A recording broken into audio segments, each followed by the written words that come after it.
Hello students. Today we are going to learn about e-commerce, blogging and podcasting. Let us first talk about e-commerce. E-commerce or electronic commerce is a way of doing business over the internet. It refers to buying and selling of goods and services or transmitting funds or data through electronic medium. Companies create the websites to advertise their products and services. Customers can buy as per their choice by using credit cards, debit cards, net banking, cash on delivery, etc. Different types of e-commerce. There are various modes of e-commerce that are explained below. Business to business, B2B.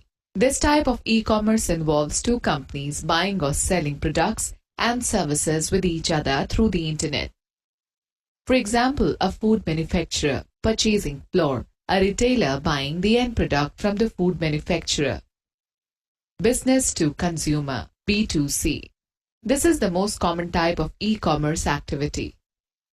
In this mode, a company establishes a website on the internet and sells products or services directly to consumers over the internet by providing information about them. This enables the customers to buy any product or get information about the product from that site. Consumer to business, C2B. The C2B electronic commerce involves consumers selling products or services to companies. A consumer posts his project with a set budget online, and the companies review these products and place bids. Thus, the consumer reviews the bids and selects the company that meets his expectations to complete the project. Consumer to consumer, C2C. C2C involves e-commerce between consumers or individuals. The individual consumer posts his products and services for sale, and other consumers bid for them. For example, the sites such as OLX.com, eBay.com, ubid.com, etc. Advantages of e-commerce. With e-commerce, it is easy to locate, choose, buy, and pay for a product smartly while sitting at home. E-commerce is available 24/7. Customers can visit the store, browse the products, and place their orders anytime. E-commerce helps in making the process of finding and accessing the products relatively easier by providing all variants of the products at one place. It provides more choices and the ability to compare products from different brands on the basis of their pricing, quality, etc. Buying and selling through e-commerce is a time-saving activity. Customers can also read the reviews and comments about a product before buying it. Online service providers also lure their customers by providing them with attractive deals and coupons. It is easier to start a business as the setup investments and costs are relatively low. Disadvantages of e-commerce. It is not always secure to purchase things online.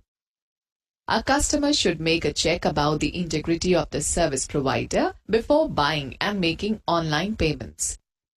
Since customers are to make payment through debit card or credit card, so one should remain extra vigilant about the misuse of information and possibility of fraud. While e-commerce makes everything easily accessible, but still a consumer hesitates to buy online because he cannot examine the product physically and cannot be sure about the quality of the products until they are delivered to his door. Constant access to internet is required to shop online. Let's now talk about the e-shopping. Internet offers us convenient ways to shop from our homes or offices for movies, games, stationery, apparels, healthcare, home appliances, electronic items, etc. We can buy or sell new as well as second-hand goods. The process of selling and buying products over the internet is called online shopping or e-shopping. Some of the popular portals for selling and buying goods are Amazon.com, eBay.com, Craigslist.com, Bonanza.com, and Flipkart.com. Students Flipkart is a popular e-commerce company headquartered in Bangalore. It was founded in 2007 by Sachin Bansal and Binny Bansal. Amazon. Amazon is one of the largest online shopping websites in the world. It is an American electronic commerce and cloud computing company founded on 5th July 1994 with the headquarters in Seattle, Washington. This site is popularly known for its wide collection of books, although it has expanded its domain to other categories also, like electronic appliances, clothing, furniture, and many more. It allows its users to avail payment through credit or debit card, net banking, e-gift vouchers, card swipe on delivery, or cash on delivery. To make use of this amazing e-shopping tool, log on to the official website of Amazon, that is amazon.in. Type the name of the item that you want to search in the search box at the top, or you can search the item by selecting the appropriate category from the drop-down list of the Shop by Category option, present just below the Amazon logo. Select the desired product and check the details, that is, the key features and specifications of that item. Once you are satisfied with the product specification, click on the Buy Now button. After clicking on Buy Now, you need to create an Amazon account. Click on Create your Amazon account. Enter your wallet name, mobile number, or email ID and password.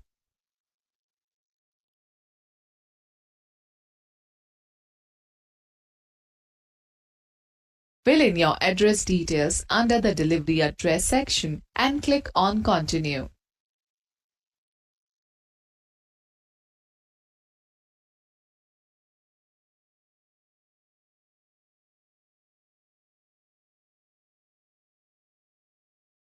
Select the payment method and enter the required details.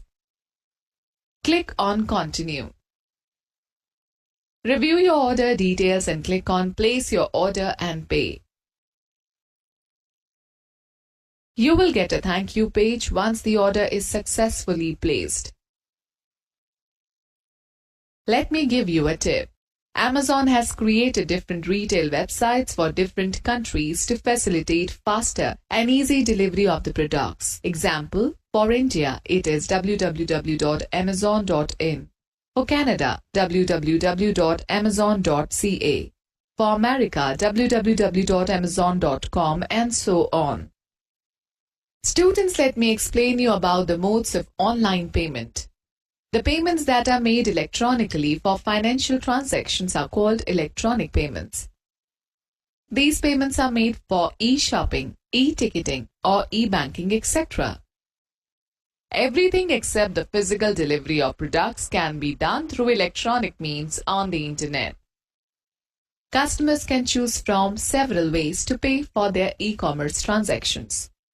The various ways of taking payment online are net banking. Net banking, also known as online banking or e-banking, is a means of electronic payment that enables customers to conduct financial transactions through internet using the bank's website.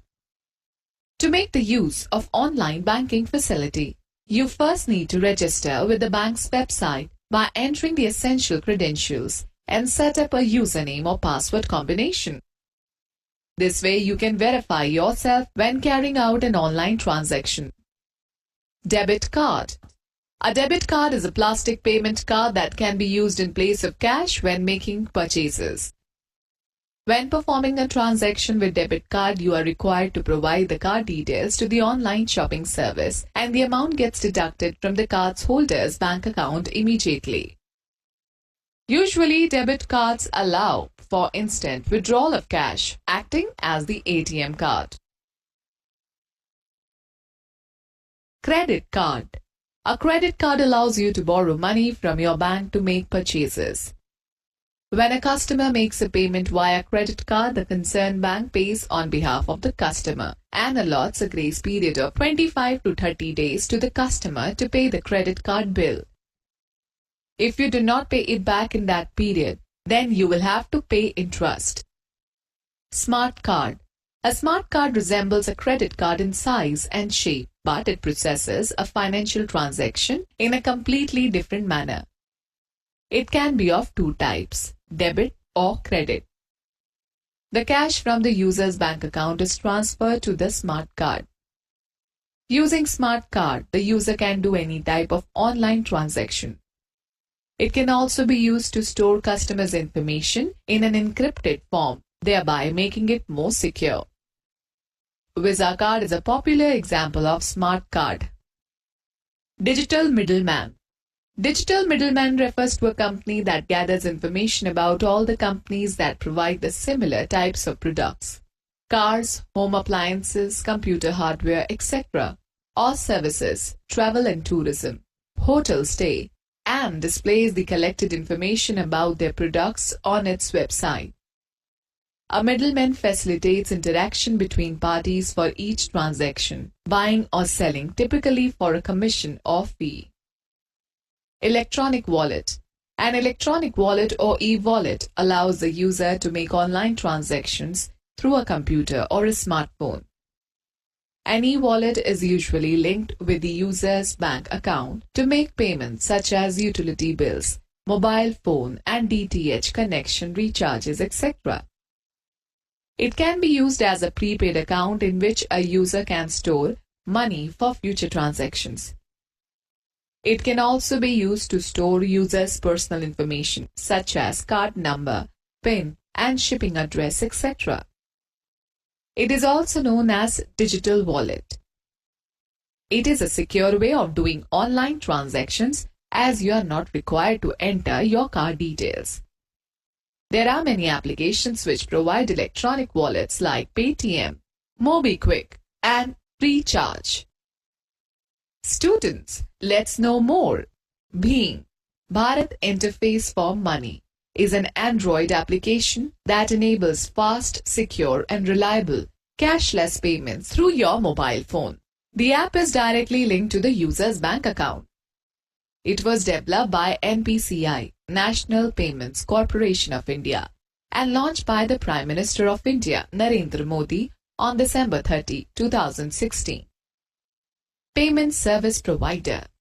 Payment service providers are companies that facilitate e-commerce merchants in accepting and processing electronic payments. It basically provides a secure portal for the transfer of funds. Payment can be made through credit card, debit card, or online banking. PayPal, Fast Charge, and Secure Pay are the most popular examples of PSPs. Students, let's know more. PayPal is one of the most popular payment gateways, founded in December 1998, and authorizes debit card and credit card payment. Now let us understand the e-banking. E-banking stands for electronic banking. It is the way of performing bank transactions using internet. A customer can do a number of things using e-banking, such as he can check the amount in his account, make FD, fixed deposit, transfer the money, apply for loans, pay bills, etc.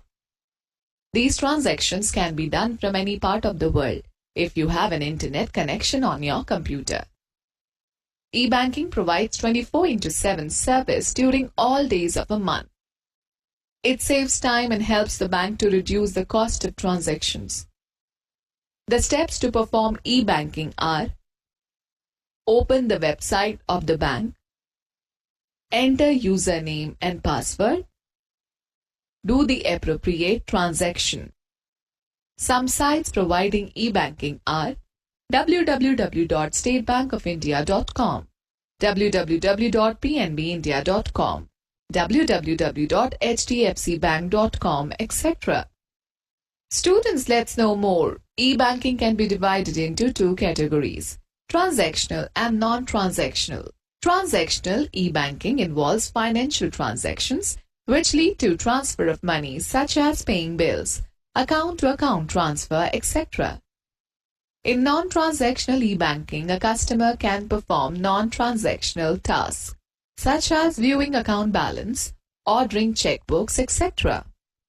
Let me tell you about e-ticketing. E-ticketing means making a reservation or appointment for a service via the internet.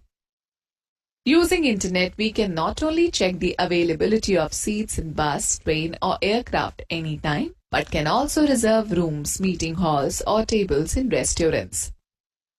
For these services, we can check the payable charges at the same moment, and by making online payment through credit cards, we can confirm our reservations. For example, the Indian Railways has an official website www.irctc.co.in, which is used for the e-reservation process. It includes services like checking availability, booking and cancelling tickets, printing e-tickets, etc. Students know the fact www.bookmyshow.com is one of the biggest ticketing portals in the country. It offers advanced booking of movie tickets, show times, reviews, trailers, concert tickets, and events. It was launched in August 2007. Okay, students, let us understand blog. A blog is an easy-to-create website that allows users to share their thoughts with the world. The word blog comes from weblog because a blog consists of a signed and dated blog of individual postings. The topic of the blog can be anything from personal to professional. A blog is what you make of it. Blogging can be an interactive activity. Readers can add comments to a blogger's postings. Other persons can respond and a conversation ensues. Lately, bloggers have become well-known commentators on the political scene, but blogging can encompass any topic or no topic at all. Okay, let me share the interesting fact. Blogger was launched in 1999. And originally, Blogger was developed by Pyra Labs, which was bought by Google in 2003. Creating a blog. Open the site www.blogger.com. The Blogger site will open. Click on the Create Your Blog option. To create a blog with the Blogger site, you must have your account email in Gmail. Else you will have to create a new Gmail account. Sign in by using your Gmail username and password. You will get the Welcome to Blogger screen as shown in the figure. The display page gives you two options to create your profile, that is, a Google Plus profile or a Blogger profile. Click on the Create a Limited Blogger Profile button. Specify a name in the display name text box as shown in the figure. This name will appear as your signature in the articles you will post on this blog. Click on the Continue to Blogger button and select the New Blog option from the left pane. A dialog box appears. Specify a title for your blog. Say Creative Expression in the title text box. The title will appear at the top of every page of your blog. The title should reflect the contents of your blog. Specify the URL address of your blog in the address text box. Say bhaskarkibs.blogspot.com.